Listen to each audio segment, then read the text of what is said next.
Assalamualaikum warahmatullahi wabarakatuh. Hai everyone, kenalin nama aku Alena Sita. Kalian bisa panggil aku Alia. Aku dari kelas 10-5. Di sini aku mau mencoba mereview biografi tentang Raden Ajeng Kartini. Yap, tentunya kalian udah nggak asing dengan nama tersebut. Beliau adalah pelopor emansipasi wanita Indonesia. Beliau merupakan anak dari Raden Mas Adipati Aryo Sosoningrat dan M.A. Ngasirah. Dan beliau menikah dengan Raden Mas Adipati Aryo Singgit Jojodiningrat dan juga beliau memiliki anak yang bernama Soe Salih Jojodiningrat. Beliau lahir di Jepara 21 April 1879, wafat pada tanggal 17 September 1904 di Rembang. For your information, aku tuh nggak baca langsung dari bukunya, melainkan dari PDF yang aku cari di Google. Nah, PDF tersebut berjumlah 260 halaman. Oke, pertama-tama aku mau menceritakan sedikit dari yang PDF aku baca tentang R.A. Kartini. Beliau adalah salah satu dari ketiga putri Bupati Jepara yang bukan hanya menyampaikan pendidikannya kepada kaum wanita, tapi juga dari pendidikannya, dari pejabat yang cakap, diharapkan dapat menyamai pendidikan kaum wanita di Eropa. Nah, aku juga mau ngasih tahu ke kalian 3 alasan aku memilih R.A. Kartini. Karena yang pertama, Kartini itu udah familiar banget terdengar sama kaum pelajar dari SD, SMP, SMA, mahasiswa-mahasiswi, masyarakat Indonesia, atau bahkan dari dunia luar. Nah, yang kedua adalah aku ingin memperdalam pengetahuan tentang R.A. Kartini. Yang ketiga, aku itu suka sama keunikan dari R.A. Kartini, yaitu beliau tidak gampang terpengaruh dari dunia asing ataupun ideologi barat, dan juga memiliki ketekunan kegigihannya dalam mewujudkan semangat cita-citanya. Nah, oke. Apa sih cita-cita beliau? Cita-cita beliau itu adalah beliau ingin menjadikan Jawa kembali sebagai bangsa yang berdaulat dan dapat diharapkannya masyarakat tumbuh dengan duduk sama rendah, berdiri sama tinggi dengan Belanda untuk menciptakan dunia baru yang berkedaulatan tanpa penindasan.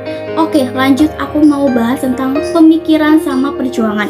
Di sini aku menyantumkan beberapa pemikirannya dan perjuangan-perjuangan R.A. Kartini. Tetapi yang aku bahas di video ini satu, yaitu beliau menggambarkan penderitaan Jawa zaman dahulu, yaitu kungkungan adat. Yang pertama, tidak bebas duduk di bangku sekolah, harus dimadu dan dinikahkan dengan lelaki yang tidak dikenali.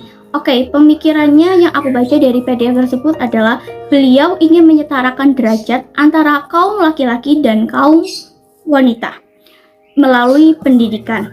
Oke, tadi aku udah bahas tentang cita-cita, terus pemikiran dan perjuangannya dia. Terus aku ingat satu quotes kutipan gitu dari PDF tersebut, yaitu banyak hal yang dapat menjatuhkanmu, tapi satu-satunya hal yang benar dapat menjatuhkanmu adalah dirimu sendiri. Oke, kalau misalkan R.A. Kartini itu pasti kaitannya dengan habis gelap terbitlah terang, atau dalam bahasa Inggrisnya adalah Dur Duisternis Tat Licht. Nah, buku tersebut bercerita tentang banyak suka duka dan saudari-saudarinya sebagai anak Bupati Jepara. For your information, beliau tidak menuliskan langsung dari bukunya atau menerbitkan langsung, tetapi beliau menuliskan surat-surat semasa hidupnya lalu dikirimkan ke Nyonya R.M. Abendanon atau kerabat dekatnya. Nah, surat-surat tersebut dikirimkan kepada beliau, terus beliau mencetak menerbitkan buku tersebut. Buku tersebut dicetak dan booming ketika beliau sudah wafat. Nah, kurang lebihnya buku tersebut juga bercerita tentang semasa kehidupannya, tentang cita-citanya, keluarganya, suaminya, terus juga keluh kesah atau cita-citanya dia untuk untuk menyetarakan derajat di kaum wanita pada zaman tersebut.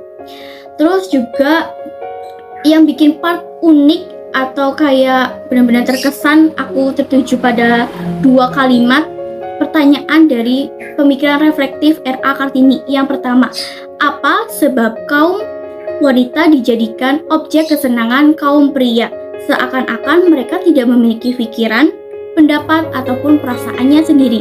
Yang kedua, apa sebab kaum laki-laki menjadikan wanita sebagai sebuah golek, sebuah boneka, seakan-akan wanita bukanlah sesama manusia?